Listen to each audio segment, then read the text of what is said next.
Vous voulez savoir ce qu'est la théorie du principal agent? Alors vous êtes au bon endroit avec cette vidéo. D'abord, la définition. La théorie du principal agent décrit essentiellement une distribution asymétrique de l'information entre le donneur d'ordre et entrepreneur. Le donneur d'ordre est le principal et le prestataire est l'agent. Le principal engage l'agent et celui-ci exécute ensuite le tout. Toutefois, l'agent a toujours un certain avantage informationnel.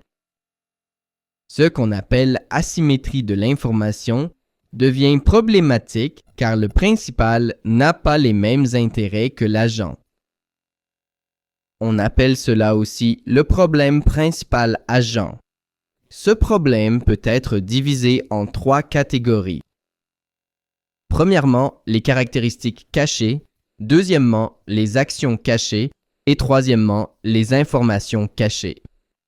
Les caractéristiques cachées relèvent de la sélection adverse. L'action cachée et l'information cachée font toutes deux partie du risque moral, appelé hasard moral. Pour mieux comprendre, examinons chaque point à l'aide d'un exemple.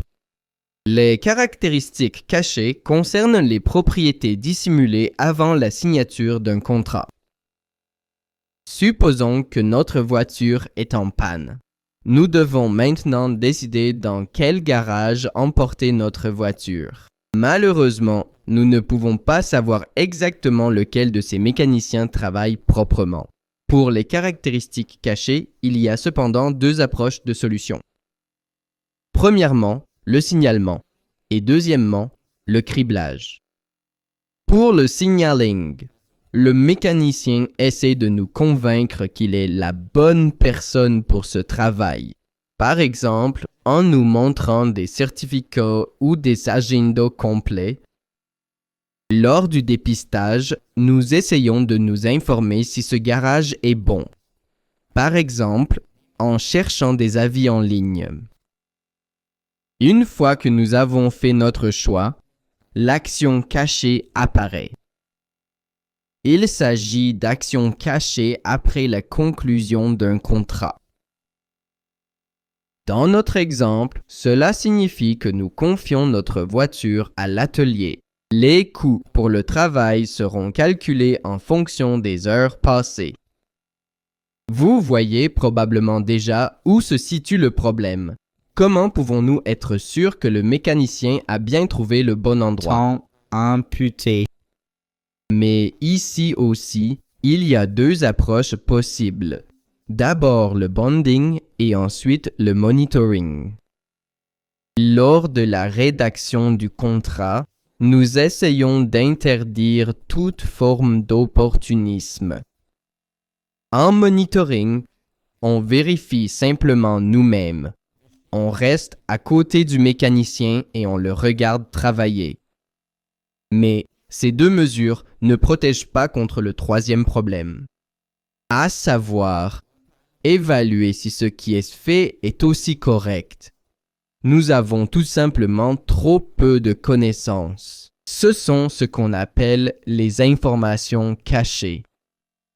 En général, il s'agit d'actions observables avec des informations cachées après la conclusion du contrat. Mais là, nous avons encore une solution. Nous pouvons offrir certains incentives, donc mettre en place certains incitatifs. Par exemple, quand nous disons que nous reviendrons toujours à cet atelier si aucun problème n'apparaît dans un proche avenir. Ainsi, le mécanicien fait particulièrement attention à travailler avec qualité. En fin de compte, la question reste, à quoi sert cette théorie? Comme nous l'avons remarqué, les problèmes et solutions demandent beaucoup d'efforts.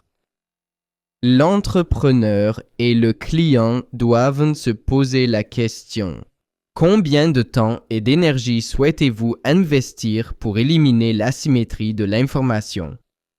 Voici un résumé des problèmes et des approches de solutions. Nous espérons que la vidéo vous a plu et que vous avez appris beaucoup de choses. Laissez-nous vos retours et abonnez-vous à la chaîne pour ne rien manquer d'important.